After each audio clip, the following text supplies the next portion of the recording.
Bonjour, bonsoir à tous, vous qui regardez les vidéos, que ce soit le jour ou la nuit, ici DVD Pro Catch. Maintenant, on va dire ça, comme ça, plus que deux et après c'est terminé. Enfin, pas tout à fait, parce qu'après il y a les DVD spécial Catcher à attaquer. Mais bon, sans trop vous faire tarder, je vais vous montrer le second PPV ou sous-PPV, on peut appeler ça comme ça. Survival of the Fittest 2012. Vu comment j'ai cité celui de 2010 dans une pochette voilà, qui n'est pas la sienne, et que maintenant je m'attaque à l'année là, même si j'ai pas non plus la plupart des DVD de la Ring of Honor, et que c'est quand même mieux que rien. C'est tout de même mieux que rien. Donc là on voit tous les catcheurs, là on voit Michael Elgin, QT Marshall, Mike Bennett ou Mike Calalis, appelez ça comme vous voulez, Mike Mondo, Davey Richards, Adam Cole, Rhino, Tadams Thomas, je crois, Roderick Strong, Jay Lethal, Homicide et Kyle O'Reilly. Et là, c'est toutes les photos. Et que là, ce sont des noms qui sont ajoutés, mais voilà, c'est pas non plus du complet. C'est pour ça que... Ah ben non, c'est Tardius Thomas. Qu'est-ce que je raconte? C'est pour ça que j'ai fait encore une liste. Là, certes une petite liste de rien du tout. Mais bon, je pense que je vais essayer d'être assez rapide sous ce coup-là. Tout d'abord, ben, on va dire première partie, épisode 55. Parce que oui, c'est l'épisode 55 de la Ring of Honor. Je crois que ça, on va dire, commencé les épisodes télévision sont entre 2010 ou 2009. Et pour la France et la Belgique, je me rappelle que c'est déjà aussi diffusé sur MCM. Pourtant, j'ai jamais eu la chance de regarder. C'est juste que sur YouTube, j'ai vu des petits extraits comme quoi ça avait été édité en français avec des commentateurs que je ne connais pas leur nom malheureusement, mais qu'ils n'ont pas, on va dire, resté jusqu'au bout, jugeant que voilà, c'était pas, on va dire, assez convaincant. Mais bon, c'est des choses qui arrivent peut-être. Mais bon, donc je me suis attaqué aux chiffres. Maintenant, Adam Cole contre Tardius Thomas. Match sympa, on va dire très sympa. Et que ça commence déjà au début du show. Même si tout l'entièreté du show, c'est pas non plus du très grand, vu comment c'est des matchs assez courts. Et pourtant, ils nous sortent des bons matchs. Je me rappelle des multiples super kicks.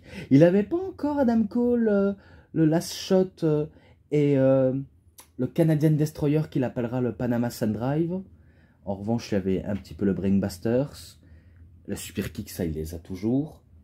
Mais que là, il a conclu ce match avec une German suplex modifiée où il prend les deux bras de son adversaire en faisant le ponter avec.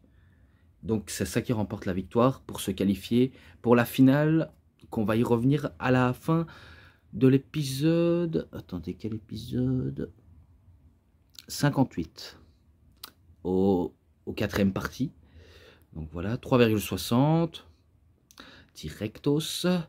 Ensuite, PG Whitmer et Riff Titus contre The WGTT pour World Greatest Tag Team. Shelton Benjamin et Charlie Haas, même si on le voit pas très bien parce que j'ai pas mal écrit et que il y en a que c'était un peu à l'envers, donc j'ai dû modifier la donne. Alors que normalement, The World Greatest Tag Team, il devait affronter Fusion DS. Donc on dirait qu'ils sont inspirés du Nintendo DS. Avec les deux catcheurs, j'ai oublié leur identité, mais ils sont pas restés non plus dans les mémoires non plus. Faut pas non plus trop déconner. Et que oui, la plus grande équipe du monde, donc Charlie Haas et Shelton Benjamin, ont déjà été à la Ring of Honor comme ils ont déjà été à la New Japan Pro Wrestling. Donc ça, c'est un petit info que je vous donne comme ça gratuit. Même si c'est un match qui a été peut-être modifié à la dernière minute, match très rapide, avec beaucoup de changements et de psychologie dans le match. Bref, il s'est passé de tout, il s'est vraiment passé de tout. Même si je suppose que vous préférez une victoire de World Greatest Tag Team, Je suis en regret de vous le dire que c'est victoire de BJ Whitmer et Riff Titus. Voilà, et à la fin, ils se font attaquer par une autre équipe. Je ne sais plus, mais je sais bien qu'ils se sont fait attaquer. 3,40. 3,40. Ensuite, Steen, donc Kevin Steen, confronte Michael Elgin sous le ring avec allez, SCUM, donc la petite faction de Kevin Steen avec Jimmy Jacobs, Steve Corino. Je crois que c'est ça, hein. Je crois que c'est ça, il n'a pas d'autre. Et que voilà, c'était une confrontation pour le titre, pour un prochain événement. Je ne sais pas si c'était pour Final Battle ou d'autres événements de la ROH. Mais il y avait confrontation directe. Il y avait vraiment confrontation. Ça partait déjà en bagarre. Oui, ça partait déjà là. Et qu'après, ils se séparent par leur camp et manager respectifs. On va dire ça de la donne. Mais bon, ça c'est qu'une confrontation. Inside of Ring of Honor. Ouais, donc ils sont au centre du ring, ils montrent un peu les fans. Et après, on passe au match suivant, qui est un match par équipe. Cédric Alexander et Caprice Coleman. Donc oui, Cédric Alexander aussi, il a déjà été à la Ring of Honor, comme je vous avais déjà peut-être constaté dans The Survival of the Fittest. Peut-être comme ça. Ouais, peut-être, mais que j'avais déjà cité son nom. Mais par contre, Caprice Coleman, je ne connais pas plus que ça. Mais je sais bien que à la fin de leur run, que ce soit en tant que Cédric Alexander ou Caprice Coleman, ils vont avoir une petite confrontation, une rivalité du côté de la ROH. Et après, ben, pour Cédric Alexander, il va catcher dans l'Indie et se faire recruter par la WWE. Et que là, ben, vu comment j'avais cité la première équipe SIUM, pour l'équipe de Kevin Steen, Jimmy Jacobs et Steve Corino. Donc c'est contre eux. Match, on va dire, un peu banal. Ils veulent donner le meilleur d'eux-mêmes, ça se voit. Surtout par Cédric Alexander et Caprice Coleman. Vraiment, ça se voit qu'ils en veulent, qu'ils veulent assoiffer de victoire. Et que je me rappelle à la fin, Steve Corino se fait disqualifier parce qu'il a utilisé un coup de poing américain sur Caprice Coleman. Et du coup, si je crois bien, Michael Elgin part à la rescousse. Et que vous avez peut-être bien compris, c'est victoire de Cédric Alexander et Caprice Coleman. Donc 3,50, même si on voit pas très bien, mais c'est 3,50. Deuxième chapitre, épisode 56. Davey Richards contre Mike Bennett ou Mike Kanellis. Bien sûr qu'il était accompagné par Maria. Et un type que je ne connais pas, mais je sais bien que Mike Bennett, le type que j'ai oublié son nom, Maria Kanellis et Adam Cole, ils ont fait partie de la même faction.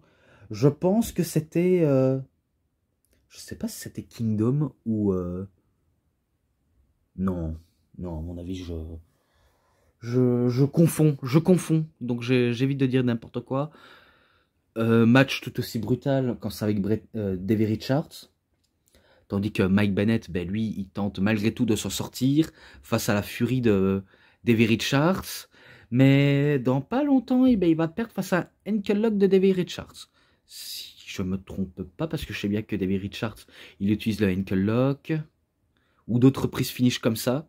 Mais il perd le match Mike Bennett. Donc 3,50. Je sais c'est le même chiffre, mais c'est pas les mêmes rations du match.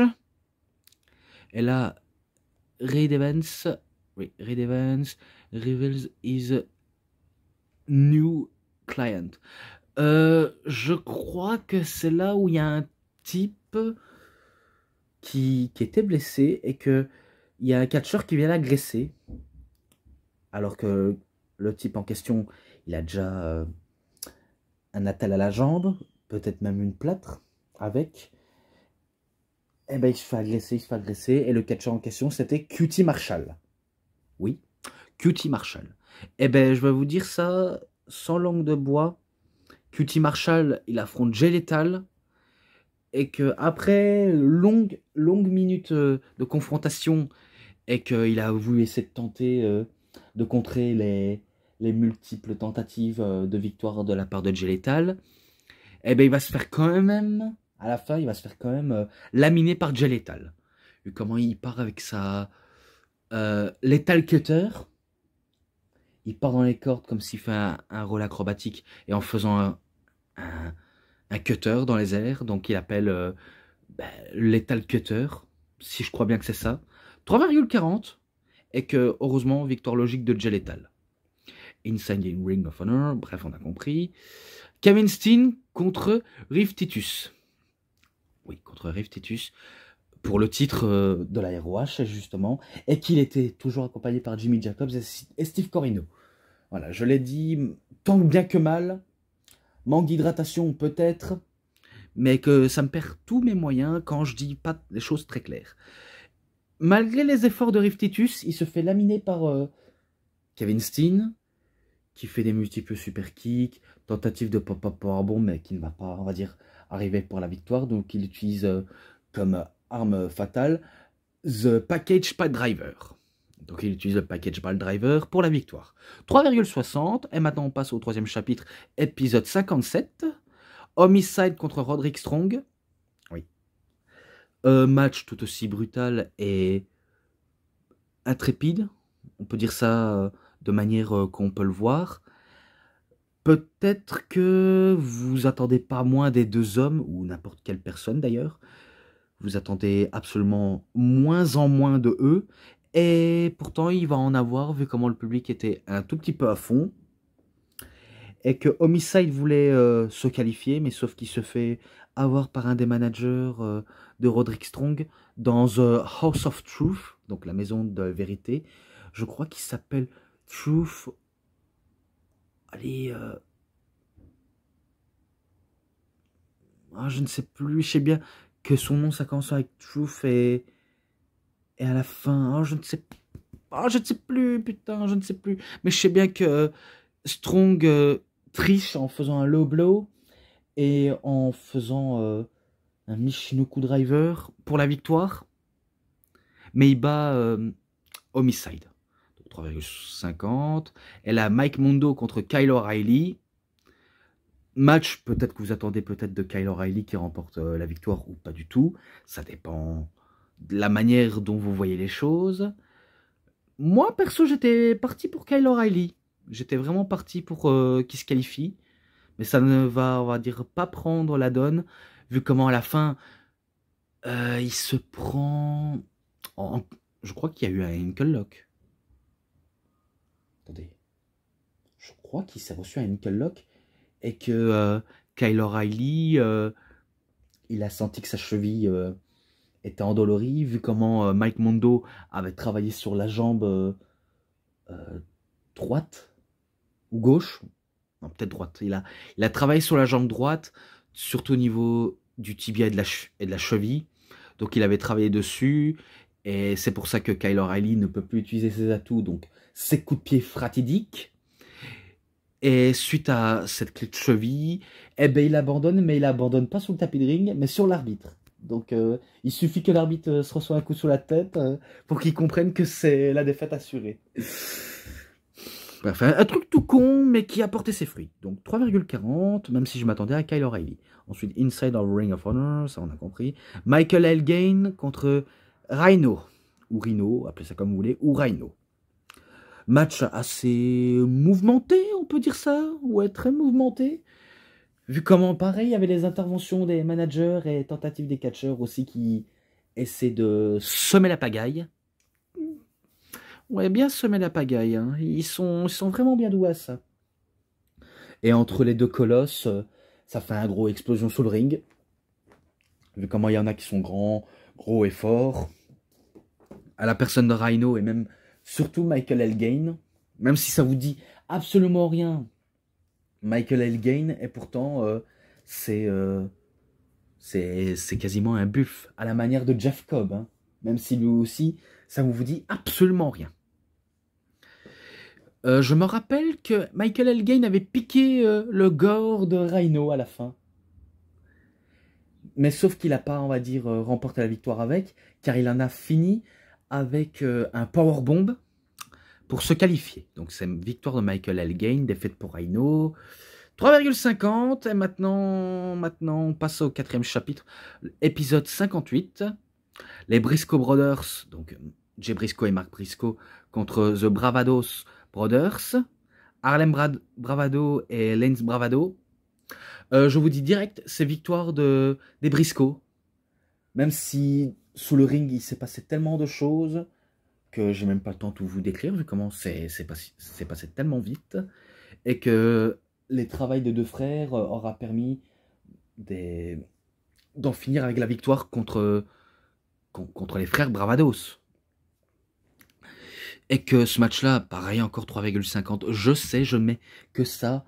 Que voulez-vous? C'est pas les mêmes rations des matchs, mais il faut trouver une incohérence dans le match et qu'il faut dire, comme je le dis souvent dans les vidéos, des fois je note de manière soit légale. C'est pas objectif et c'est pas subjectif.